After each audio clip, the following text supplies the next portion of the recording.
voy a hacer un ejercicio que es una variación del teorema de convergencia monótona, en donde tenemos una sucesión de funciones que ahora va a ser decreciente y va a converger CTP a otra función.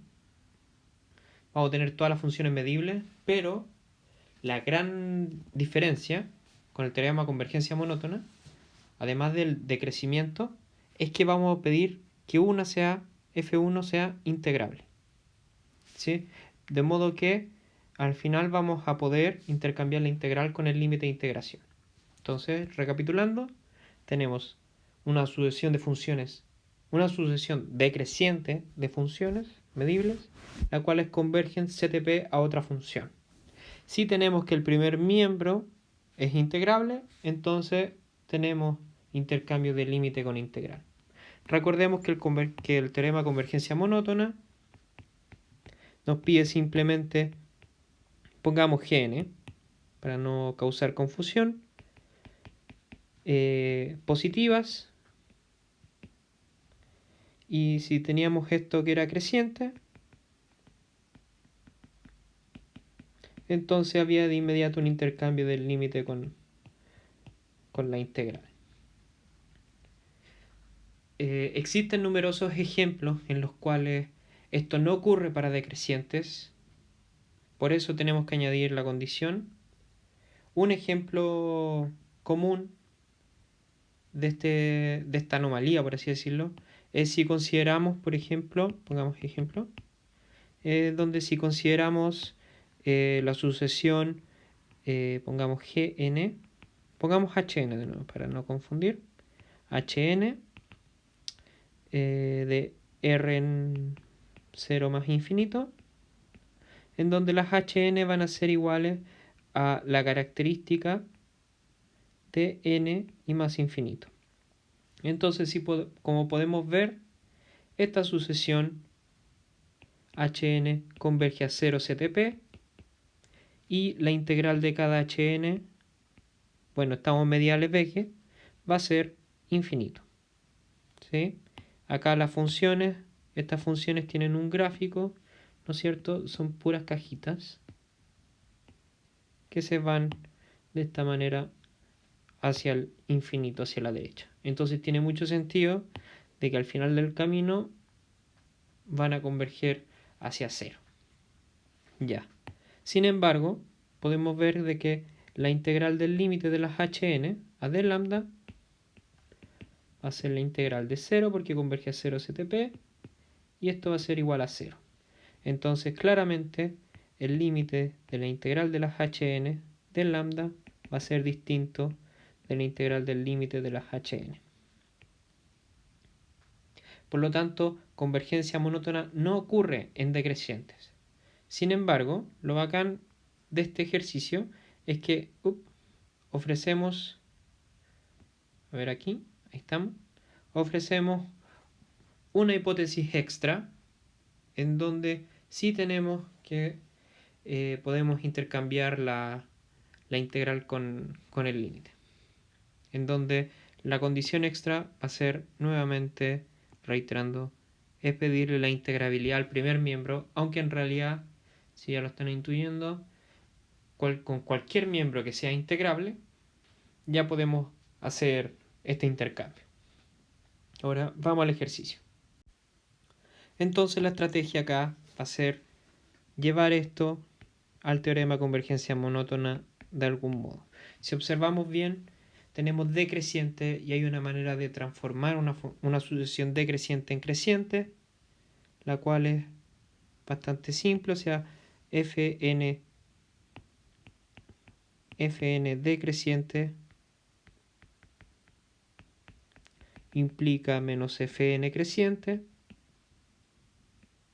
pero el problema es que ahora son todas negativas, porque acá también te pide que sea mayor o igual a 0. Entonces, el truco es que consideramos entonces f1 menos fn como la sucesión, y esto va a ser creciente y positivo, porque f1 va a ser mayor o igual a f2, va a ser mayor o igual a f3, va a ser mayor o igual, Fn. Entonces tenemos creciente positivo, por lo tanto, teorema de convergencia monótona está ok. Ya. Como está ok, entonces tenemos que la integral del límite de f1 menos fn a d mu va a ser igual al límite de la integral de f1 menos fn a d mu. Luego, que es cada cosa, tenemos acá que el lado derecho, a ver, borremos esta parte aquí, para que hacer más énfasis en cada parte.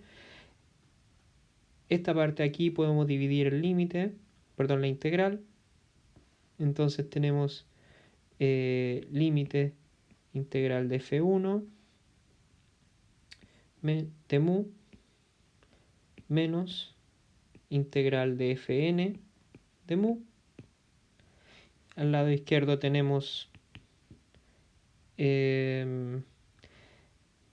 integral de f1 menos f a d mu, porque recordemos que fn tiende a fctp.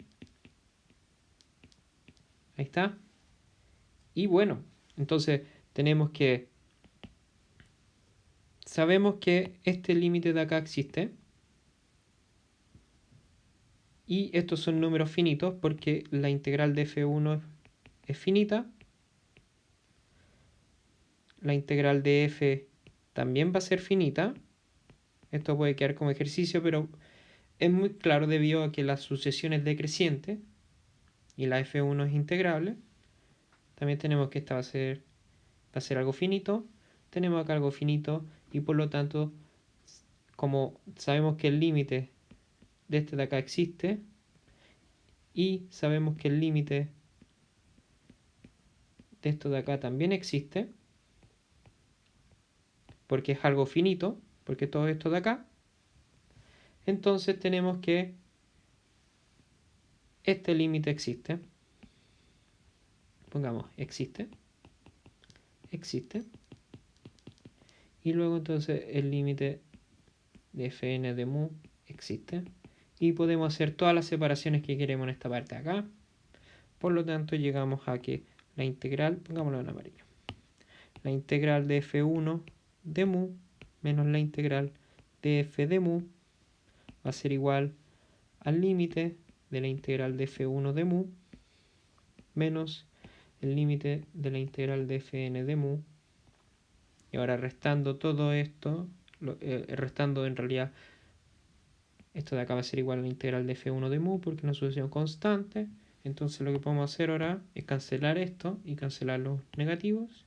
Y obtenemos el resultado que necesitábamos, que era la integral de f de mu va a ser igual al límite de la integral de fn de mu. Y ahí estamos listos. ¿Sí? Ahora, ¿por qué hice este ejercicio? Es porque este ejercicio va a ser muy útil para hacer un montón de ejercicios de este tipo. A ver, acá estamos.